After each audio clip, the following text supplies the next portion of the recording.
Hey YouTube, Jeremy right here with Charles from Pick 6 Cards, and just checking out this countertop.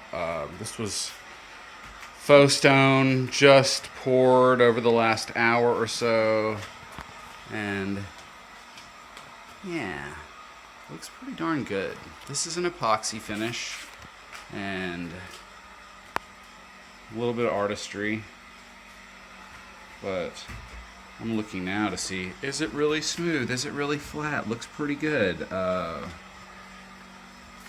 So this part of the project's kind of coming to a close, and I just wanted to get a view on it and see what's up. So right now we've got the heat gun going across the top of the epoxy. This will take 24 hours to dry, but that was my choice for waterproof, cut proof, acid proof, baby proof, cat proof countertop. And this is just a white marble effect, so seeing what there is to be seen and how it works, if we like it. I think we like it. Catch you later.